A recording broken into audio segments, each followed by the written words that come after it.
And when we can't tell truthful stories about ourselves, we are unable to tell the truth about others or see the suffering that we're causing.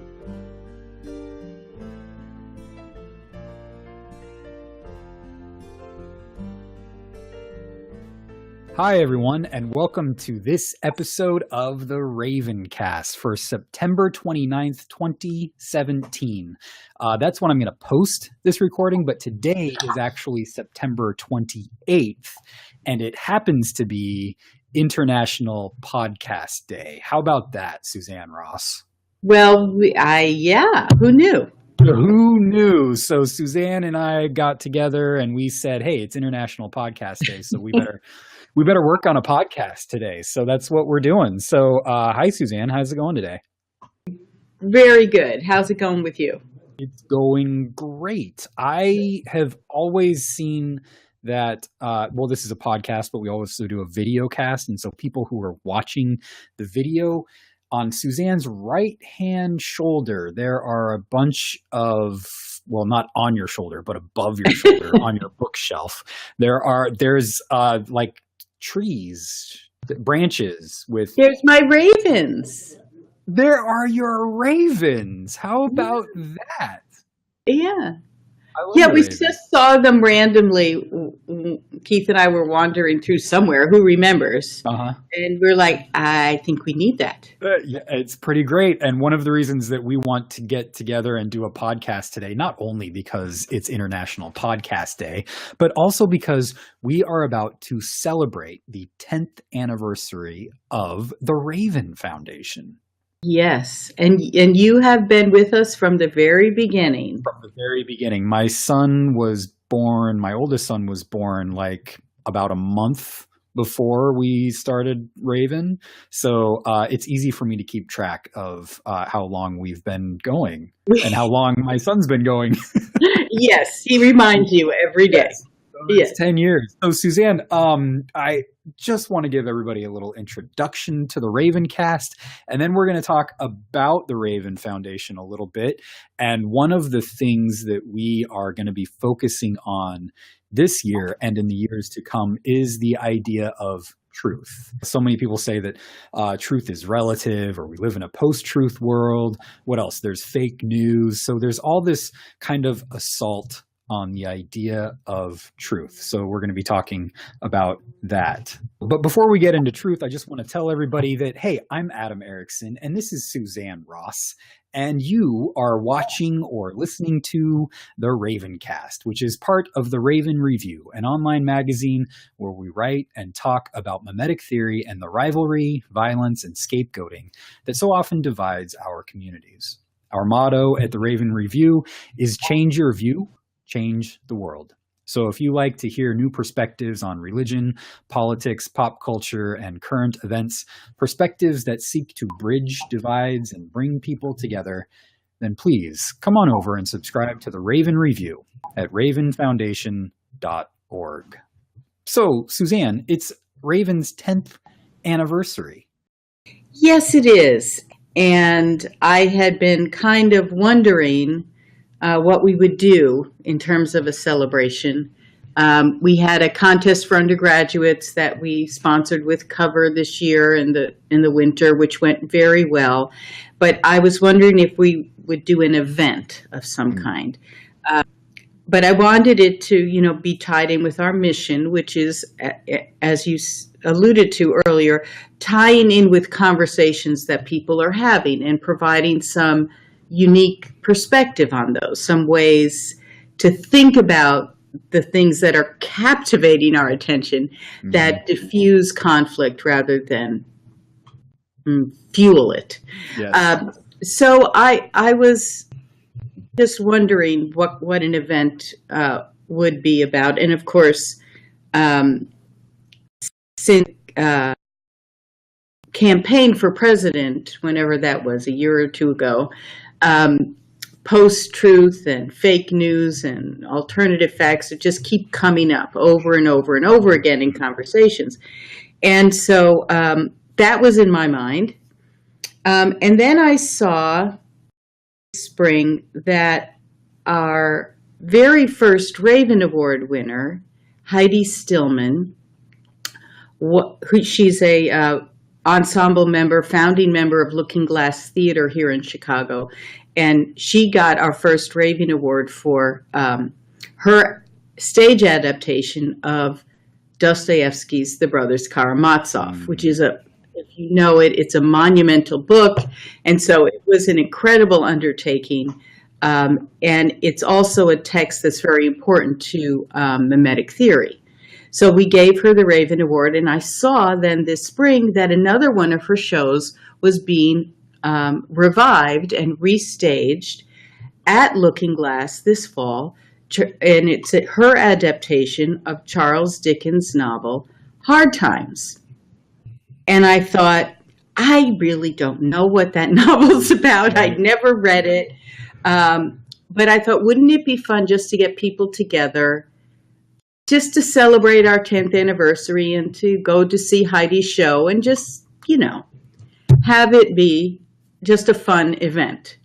But of course, we can't do something where we're not learning as well, unfortunately. Mm-hmm. We have fun, but it's also we're learning too. And when I talked to Andrew McKenna about this, and he was our very first board member at Raven, he said, oh, Hard Times, that is an excellent text to talk about truth and mimetic theory and what mimetic theory has to offer to the conversation about truth. And I thought, well, there it is. We'll have a little workshop on Saturday, and we'll all go to talk about truth. And so we're calling it Hard Times for Truth, our workshop. And then we'll go together on Sunday to see the show. So this is happening in October 21st and 22nd here in Chicago. If you're lucky enough to live in the Chicago area, you can join us in person, but we are going to be live streaming the event. Fingers crossed and prayers to the gods of technology. But this will be our first ever podcast, live stream of an event as well.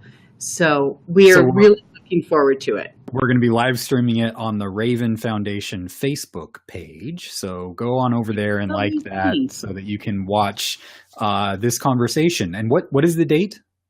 The date is October 21st. It's a Saturday, and it's in the afternoon. I think we're starting at 1 p.m. Central. And what's going to be happening at this conference?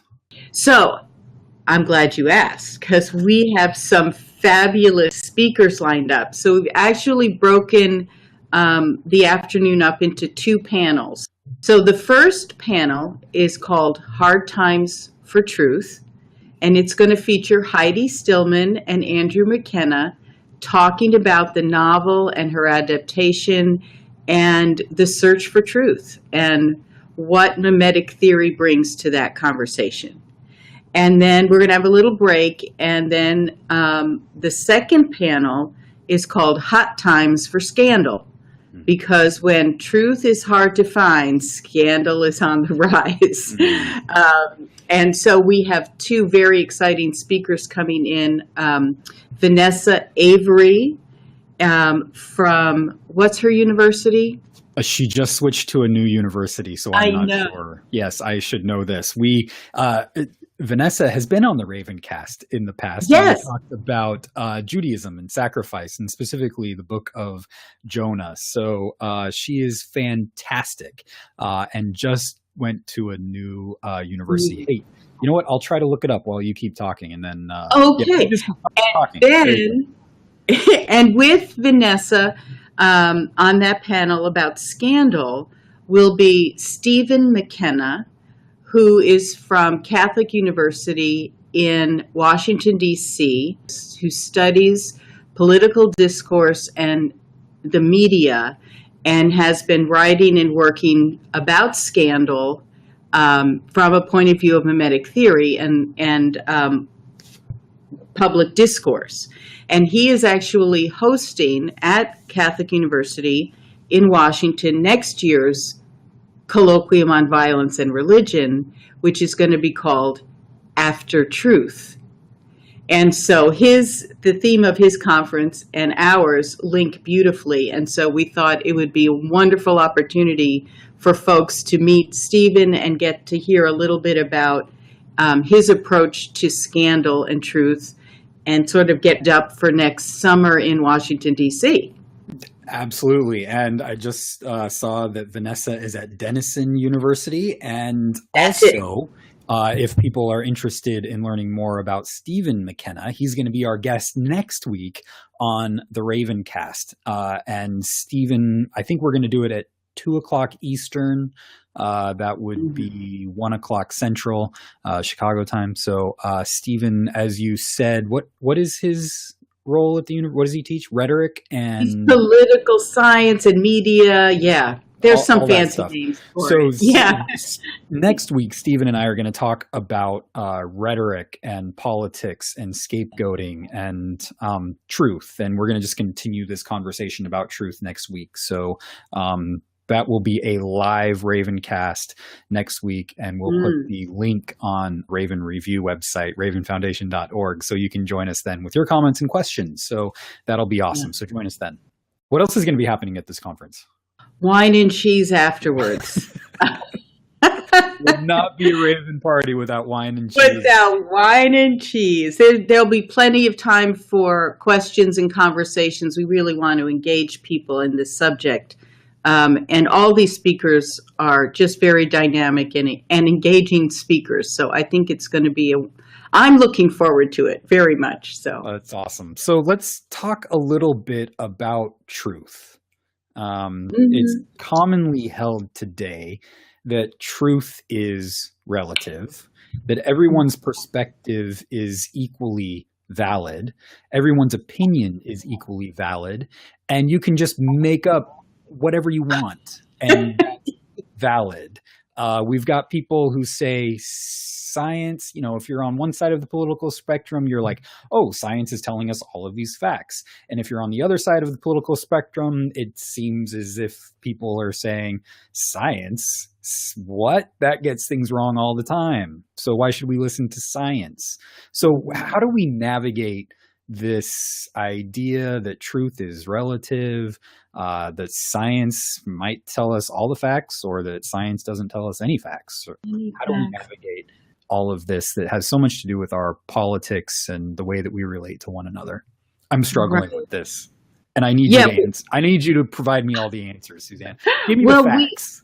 We are exactly. Well, we're all struggling with it, and I think what we want to do is sort of marshal any kind of resources we can find to help us navigate it, as you say, because they're turbulent waters, really, when you're trying to figure things out. And this idea that truth is relative has, what would you say, a nice pedigree, if you will, because it's an attempt to say that no one can control the narrative of a situation for other people. So when someone tries to say, this is my truth, this is how I see something, especially in situations where the person doing the talking has more power than the person who's not allowed to speak, you really have to have that corrective and say, other perspectives hold a piece of the truth as well.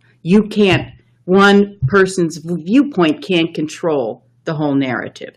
And so that's a legitimate point of view. The problem that we've run into, of course, in our culture is we've taken this to its almost farcical extreme, to the point where, because we're now giving equal validity to all perspectives, truth is impossible to find. Because if everyone is telling the truth, no one is telling the truth. I mean, it's impossible to put your foot down on solid ground anywhere. So the thing that mimetic theory brings to this is the understanding of the relatedness of everything that humans do and think. right? So to say that truth is relative is actually to be hitting on a truth about human beings, that everything that we think and understand is in relation to everyone else around us, right? So that there's never this straight line between us and the thing we're trying to tell the truth about. There's always some mediating force, some other person who's influencing us or not, or directing our attention to something or not. Or there's a mediator who's being excluded from the conversation. And by not being included, we only have partial access to the truth. That can sound very theoretical and abstract. And I think what we need to do is talk about it with Charles Dickens' help and get into some of the characters in the novel, because the characters have a story that allows us that illustrates some of these problems with trying to find the truth on our own. Awesome. Let's get into the novel then. Before we do that, I do just want to compliment Heidi Stillman on her adaptation of the novel. It's a long novel, and Dickens is a very verbose writer, shall we say. He's not shy on the number of words that he wants to throw at something. And Heidi has distilled this plot down to its essence in the most powerful way. And so I really do encourage you, if you can get to see the show at Looking Glass, do it. Just do it. It's worth it. But so I'm going to just talk about two of the main characters here. As you can spend as many words as Charles Dickens on just talking about the mimetic implications of his novel. We're not going to do that. So Mr. Gradgrind is a man who is very, very committed to the facts. So Heidi opens the play the way the novel opens, with Mr. Gradgrind introducing himself by saying, "I am Thomas Gradgrind, owner of this school." He runs a school for children. "I'm a man of fact and calculations. With a rule and a pair of scales and the multiplication table always in his pocket, children, I am ready to weigh and measure any aspect of human nature. Facts alone are wanted in life. This is the principle on which I bring up my own children." So here we have in this character this commitment to facts as all. That's all you need to understand life, human relationships, to make life decisions. And he honestly believes, and Dickens says this over and over in the novel, that he's a man of good intentions, and that if he can raise his children and teach his students to rely on the facts alone, that he will help them make good life decisions and ease their suffering. So he's very much fully convinced of the rightness of his position and the goodness of it, that he's a good person doing good for the people around him. For the sake of our conversation, we'll focus on his daughter, Louisa, whose suffering is so extreme in the novel. She's made to marry a man who doesn't love her, and we're going to talk about him in a minute. Many years her senior. She does it because her father wants her to, because she thinks it's what she should do, because love is not part of the equation. You can't measure love. You can't quantify it. And so her father doesn't even think it's worth discussing. Mm-hmm. And so her suffering is brought about by Mr. Gradgrind's faith in his own position and the goodness and rightness position. And it blinds him to the truth of what's happening to his daughter.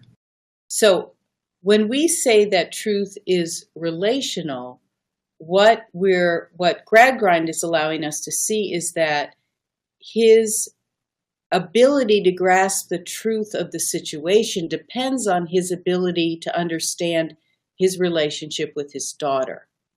So he was blind to the suffering that he was causing his daughter. And that was the truth that he couldn't see. So the facts are one thing, but our relationships to one another determine whether we have access to the truth. So he was not able to tell the truth about himself, about his own goodness. He was hardly doing something good in that situation, and he couldn't see it. So he needed to learn to tell a more truthful story about himself, and that would make possible his ability to ease his daughter's suffering. So as you're talking, I'm just reminded of St. Paul, who talks about truth and also love. And he says, if you have all the truth, all the facts in the world, but you don't have love, you're just a clanging cymbal and a gong, and nobody can understand you. And so you need these truth and love together. Mm-hmm. Mm-hmm. I think it's one of the reasons is because we often use truth as a weapon, right? In order to bat somebody over the head so that they'll come to see the truth, right? Right. And this seems to be what Mr. Gradgrind is trying to do with his children, is to just force them to see the truth, and it just doesn't work that way. It's not how truth works. No, because truth doesn't cause suffering. The only thing it might cause is when you realize that you've been lying and you didn't know it, but when you realize you had been causing suffering. So that kind of necessary self-reflection is important, that truth will always cause. But if you are living within a truthful narrative, your truth will be big enough to encompass all those different perspectives. And you'll be able to see the suffering, and you'll be able to hear it and respond to it without being defensive or reactionary or in denial, Yeah. That Mr. Gradgrind, that's a clanging gong and cymbal, sounding cymbal, good way to talk about him. And again, I want to emphasize what Dickens emphasizes. What Dickens emphasizes is that it's not because he's a bad person. He is a good person, but he's caught up in a false belief about his own goodness and his own completeness of his own narrative. So he can't tolerate other people's perspectives. And he doesn't, and becomes blind to the impact he's having. So I think it's important because we need to recognize this is a pattern we all fall into to varying degrees. And we all, Mr. Gradgrind's addicted to this idea about the facts, but we all have things we're addicted to, ways of thinking and analyzing and looking at things that we think make us better than others. Make us smarter, make us have a better perspective, a more truthful perspective, where when we have that attitude, we must always be aware that any sense of a superiority over others is a good indication that we may be telling a less than truthful story about ourselves. Yeah. So who's the other character that you wanted to tell? Yes, the other character is Mr. Gradgrind's dear friend, Mr. Bounderby. And Mr. Bounderby is a banker and the owner of the factory in town. So Dickens' novel Hard Times is set in the mid-1800s in a industrial town in England called Coketown, and it's distinguished by the incredible smog and pollution from the factory chimneys, the black soot and smoke that just hangs over the town. Um, and Mr. Bounderby is a man who loves to trumpet his own success and his own accomplishments. And he sees himself as this self-made man. And the truth of the matter is that he just had a regular sort of middle-class upbringing, but he tells everybody that his mother abandoned him. He grew up in a gutter. He pulled himself up by his bootstraps. His success is all owes to his own strength of character and will. And he keeps people around him as object lessons, like to show how great he is in comparison to them, right? And he treats the people in his factory, the workers, the hands, they're called just impersonally, the hands, as object lessons to say, you know, they're just not as good as I am, or they would not be so cranky and whiny, and they'd accept their place in life. And, you know, he's in denial about the circumstances in which they're living. He says that the smoke is the healthiest thing in the world for the lungs. This is, he's telling a newcomer to town. He says, the mills where my workers are employed, it's the pleasantest work there is. It's the lightest work. They're the best paid. I couldn't improve the mills unless we put Turkish carpets on the floors, and I'm not going to do that. Yeah. So he's very much needs to keep people around in lower, baser positions than himself in order to feel good about himself. And so why does he do this? You know, is he just a bad guy? Is he a wicked man? Maybe. But he shares a belief that we all share. We're all Bounderby in this way. We all share with him this belief in our own autonomy and our own independence from others, that whatever we accomplish has been the result of our hard work and effort. And if other people can't quite accomplish what we can, well, they're lazy. They're not as, you know, they don't have as much strength of character as we do. The thing, we're always fine, whether we do it consciously or unconsciously, we're always comparing ourselves to others. And often, unfortunately, standing in judgment over other people to make ourselves feel better about our own positions. And this belief in autonomy is the thing that trips us up. Because instead of taking pleasure in having received, you know, an advantage, or being grateful for any kind of help or service we get along the way, this sort of spirit of being a self-made person makes us deny that relationship. And so that puts us again in a false relationship with our own stories. And when we can't tell truthful stories about ourselves, we are unable to tell the truth about others or see the suffering that we're causing. Bounderby, just the people he keeps around him are his scapegoats.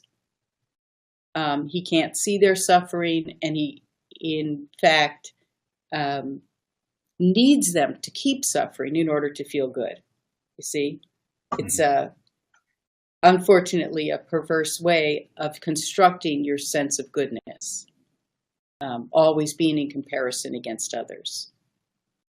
And this, according to Renee Girard, is the truth of human relationships from the very beginning. It's, you know, we think that we now live in a post-truth world, but right. According to Girard, we've always lived in a post-truth world, right? So at the very beginning of human culture, Girard says that human culture was built on the scapegoat, the one that we murdered in order to give us enough social cohesion that we unite and build the first human communities. And we also have to tell a lie about our violence so that we don't feel bad about ourselves, that we can feel good about ourselves. So the victim is the bad guy who deserved it. And this is where we lost truth. Mm-hmm. Absolutely. Yeah, and you're right to bring up the issue of violence, because that is where we really get caught up in this, which you want to call post-truth narrative. Mm-hmm. Because for scapegoating violence to work, we have to believe in our own goodness and in the goodness of our violence against this person. So we have to believe in their guilt, that they get what they deserved, and those kinds of narratives, of course, permeate our culture when we talk about, and Dickens talks, the context for his books brings up our current context in which we against perished or in prison or in debt, or anyone who's struggling at any level. We can easily construct narratives that says, "Oh, if you were a better person like me," or you're just, you reap what you sow, people. Yep. And so that then puts our good position in such a wonderful light, Mm-hmm. So what we're, the goodness that we live within is not an accident of birth or fate or good fortune or anything. We earned it. Right. So those all kinds of justifications of being judgmental towards others, of savoring punishment against others, vengeance, justice that is vengeful, all those things come back to these false narratives about the scapegoating narratives. So Dickens diagnoses this problem in Hard Times of our social relationships. Does he provide any hope? Well, what's interesting is that I chose these two characters to talk about because one of them actually has a conversion experience and the other one doesn't. So they're both forced to see the suffering that they've caused. And one of them allows himself to be changed by it and to repent, forgiveness, and try to repair the damage. And the other one just keeps going on. And I won't tell you which one because I want you to enjoy the play. Read the book, see the play, and enjoy the book. Yep. Exactly. But why one of them is transformed and the other is not, it's a mystery. Yeah. And I think that we need to constantly be asking ourselves, if we're being confronted with something that we're refusing to see, and what can we do to open our eyes? Again, it's, the biblical story is of Pharaoh's heart being hardened. And are our hearts hardened in some way so that we're not able to receive a conversion experience and begin to tell more truthful stories? That's something only we individually can look at and examine for ourselves. Yeah, it's interesting because Pharaoh's heart was broken only to become hardened, and maybe even more and more hardened as his heart gets broken. The reverse happens with Saul and Paul. Saul gets his heart broken, right?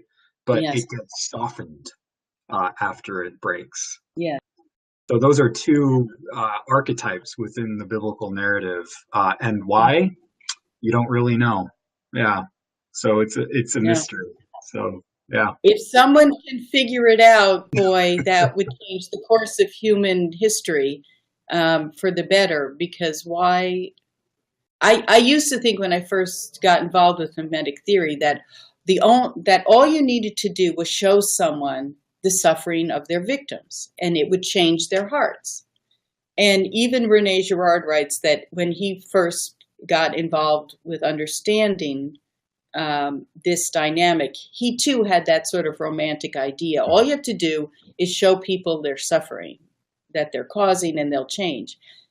Sadly, that doesn't, there's something else, some other ingredient that's needed that we can't name yet. Yeah, I mean, part of it, I imagine, is that when you dehumanize your victims so much that they are no longer human, you don't care about their suffering.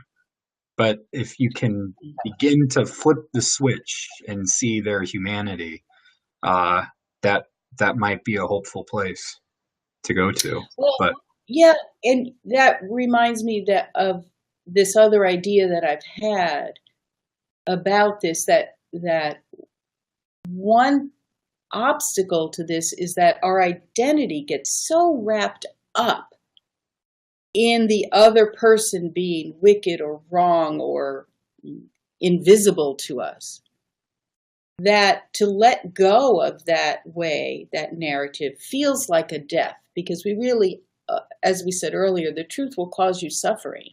It will feel like a death.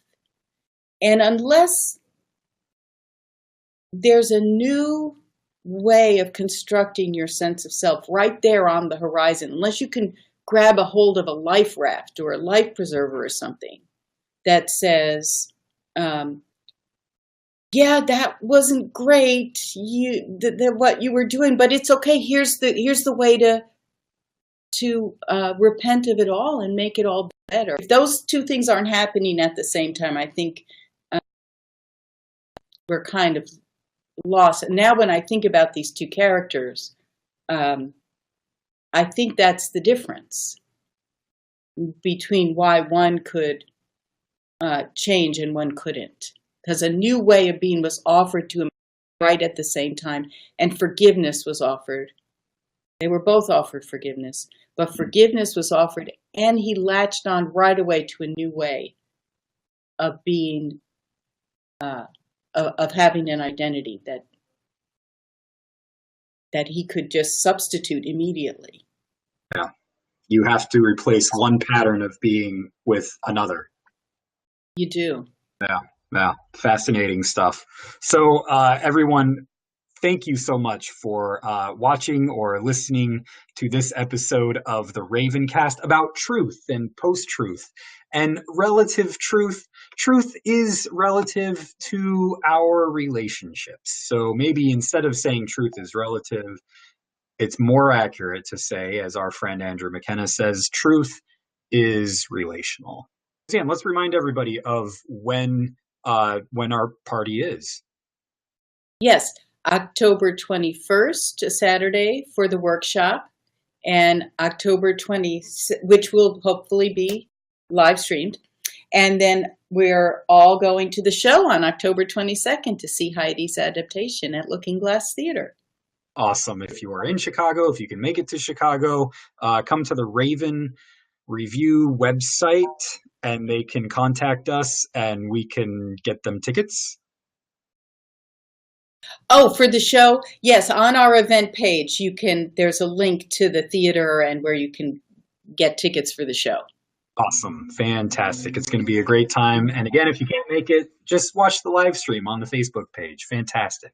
So you can stay up to date on the RavenCast by joining the RavenCast group page on Facebook. Once again, we're going to have Stephen McKenna next week to talk a little bit more about rhetoric and politics and truth. It's going to be a great conversation next Thursday at 2:00 Eastern. You can also like the Raven Foundation Facebook page. If you're watching on YouTube, please like this video. And if you are listening on iTunes or Stitcher, please subscribe and leave a 5-star review. That'll help us get the message out. One more thing, go on over to the Raven Review at ravenfoundation.org and subscribe. That will make sure that you keep up to date on articles and interviews like this one. Until next time. remember, friends, change your view, change the world. Bye-bye.